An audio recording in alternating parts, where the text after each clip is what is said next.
Alex Noba, bonsoir. Bonsoir. Vous êtes communicant du maire de la ville de Lubumbashi et cela fait déjà près de 2 mois est passé depuis l'apparition de la pandémie du Covid-19 dans notre pays. La province du Katanga est également touchée, la ville de Lubumbashi n'est pas épargnée. Cependant, sur le terrain, un relâchement total par rapport à des mesures barrières. Qu'est-ce qui expliquerait cela?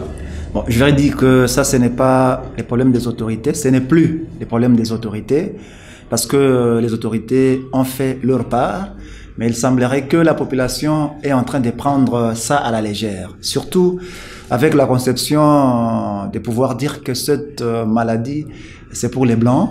Et au Congo, c'est une affaire de mascarade. Les autorités politico-administratives veulent monnayer cette histoire de pandémie afin de pouvoir de plus en plus bénéficier beaucoup plus d'argent, mais ce n'est pas le cas. La pandémie existe, le Covid existe.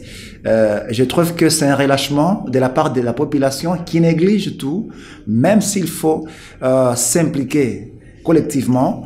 La population prend cela à la légère. Alors qu'il y avait des mesures prises par l'autorité urbaine, notamment la réduction des passagers à bord de transports en commun, des checkpoints érigés ça et là à travers la ville de Lubumbashi. Cependant, ces derniers temps, ces barrières n'existaient plus.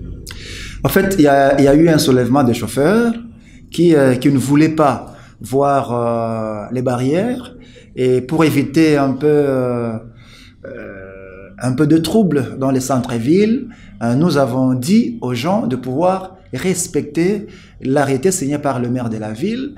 Eh bien, le maire ne peut pas passer avec un fouet pour dire que non, il faut respecter les nombres, il faut vous arrêter à tout moment. On les a arrêtés. On a arrêté plusieurs fois. Je trouve que le grand problème ici, c'est la population qui ne sait pas se prendre en charge. Se prendre en charge, c'est décourager. Décourager ces chauffeurs qui ne veulent pas obtempérer aux ordres de l'État. La population, elle est toujours pressée. Et moi, je me dis, lorsque la pandémie va monter en ampleur comme ça monte à Kinshasa, je pense que nous-mêmes, nous-mêmes population, nous serons police sanitaire et nous allons nous donner des leçons nous-mêmes. Donc le maire de la ville a relâché complètement sa lutte par rapport à l'application des mesures barrières. Non, je voulais ici signaler quelque chose.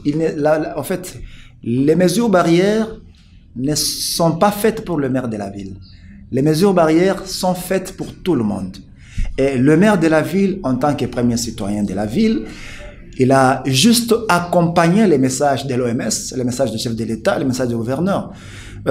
S'il faut que la population relâche, s'il faut que la population néglige, ça, c'est l'affaire de la population.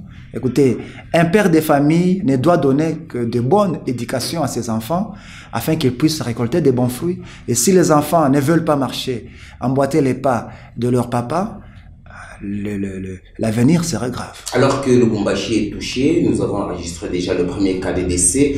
Est-ce que cela ne vous intrigue pas et ne peut pas pousser au maire de la ville de revenir sur le premier pas de départ lorsque la pandémie avait été déclarée dans notre province? À chaque fois que l'autorité urbaine passe aux médias, à chaque fois il passe devant la population, il ne cesse jamais de sensibiliser. Il ne doit pas signer 2 ou 3 fois un seul arrêté.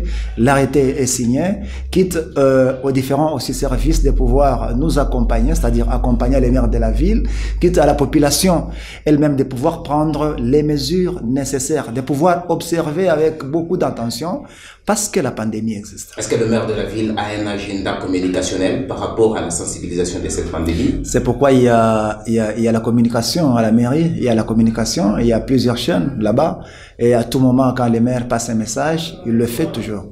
Et donc, la communication qui est affectée à la mairie est en train de recevoir, est en train de balancer à chaque fois les messages du maire de la ville par rapport à cette pandémie de Covid-19. Alors, à ces jours communicants du maire, est-ce que pouvez-vous nous évaluer la lutte de cette pandémie, malgré qu'on n'a pas encore déclaré finie dans notre province, par rapport à la communication du maire de la ville? Est-ce que la communication est à la hauteur?